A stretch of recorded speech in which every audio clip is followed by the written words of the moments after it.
டெல்லி முதல்வர் அரவிந்த் கெஜ்ரிவால் கைதை கண்டித்து திமுக சார்பில் தென்னக ரயில்வே தலைமை அலுவலகம் முன்பு எம்பி தயாநிதி மாறன் ஆகியோர் தலைமையில் ஆர்ப்பாட்டம் நடைபெறுகிறது. அதன் நேரடி காட்சிகளை தற்போது காணலாம். இது தொடர்பான மேலும் விவரங்களை செய்தியாளர் ராஜேஷ் வழங்கிட கேட்கலாம். ராஜேஷ் வணக்கம். மேலும் விவரம். பிரியங்கா வணக்கம். டெல்லி முதல்வர் அரவிந்த் கெஜ்ரிவால் கைதை கண்டித்து தற்போது தமிழ்நாட்டில் குறிப்பாக சென்னை சென்ட்ரல் ரயில் நிலையம் அருகில் திமுக சார்பில் மாபெரும் கண்டன ஆர்ப்பாட்டம் நடைபெற்று வருகின்றது. அதிலே கெஜ்ரிவால் அவர்களை விடுதலை செய்ய வேண்டும் என்று பதாகைகளை ஏந்தியும் அவருடைய கைது என்பது சட்டவிரோதமானது, இது திட்டமிட்டு வேண்டுமென்றே தேர்தலை முடக்குவதற்காக அவர் செயல்பட விடாமல் தடுப்பதற்காக எடுக்கப்பட்டிருக்கக்கூடிய நடவடிக்கை என்ற ரீதியில் தொடர்ந்து கோஷங்களையும் முன்னெடுத்து வருகிறார்கள். ஆம் ஆத்மி கட்சியினுடைய தலைவராகவும் டெல்லி முதல்வராகவும் இருக்கக்கூடிய அரவிந்த் கெஜ்ரிவால் மதுபான கொள்கை ஊழல் வழக்கில் அமலாக்கத்துறை இயக்குநரகம் கைது செய்திருக்கின்றது.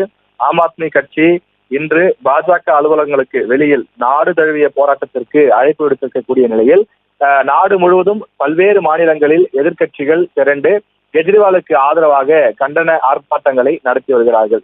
குறிப்பாக பஞ்சாப் மாநில முதல்வர், குறிப்பாக அதே போல கேரளா உள்ளிட்ட பல்வேறு மாநில முதல்வர்களும் கூட இந்த கண்டன ஆர்ப்பாட்டத்தை அவர்கள் நடத்தி வருகின்றார்கள்.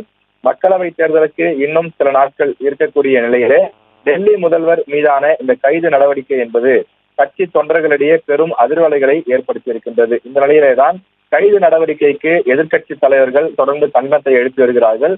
காங்கிரஸ் கட்சியினுடைய முன்னாள் தலைவர் ராகுல் காந்தி கெஜ்ரிவால் அவர்களுடைய குடும்பத்தினரை இன்று சந்திக்க உள்ளதாகவும் தகவல் வெளியாகி இருக்கிறது. கெஜ்ரிவால் கைது செய்யப்பட்ட போதிலும் முதலமைச்சராகவே தொடர்வார் என சபாநாயகர் தெரிவித்திருக்கின்றார். இந்நிலையில் கெஜ்ரிவால் மீதான கைது நடவடிக்கையை தொடர்ந்து பாஜகவிற்கு எதிராக நாடு முழுவதும் பல்வேறு மாநிலங்களில் பல்வேறு விதமான போராட்டங்கள் நடைபெற்று வருகின்றது. தொடர்ந்து பல மாநிலங்களிலும் காலை முதலே போராட்டங்கள் நடைபெற்று வருகிறது. ஆம் ஆத்மி பல இடங்களில் போராட்டத்தை நடத்தி வரக்கூடிய நிலையில் இந்தியா கூட்டணியில் இடம்பெற்றிருக்கக்கூடிய பல மாற்றுக் கட்சிகளை சேர்ந்தவர்களும் குறிப்பாக தமிழ்நாட்டில் திமுக உள்ளிட்ட கட்சியினரும் கண்டன ஆர்ப்பாட்டத்தை நடத்தி வருகின்றனர். விவரங்களுக்கு நன்றி ராஜேஷ். செய்திகளை உடனுக்குடனும் துல்லியமாகவும் தெரிந்து கொள்ள சப்ஸ்கிரைப் பண்ணுங்க.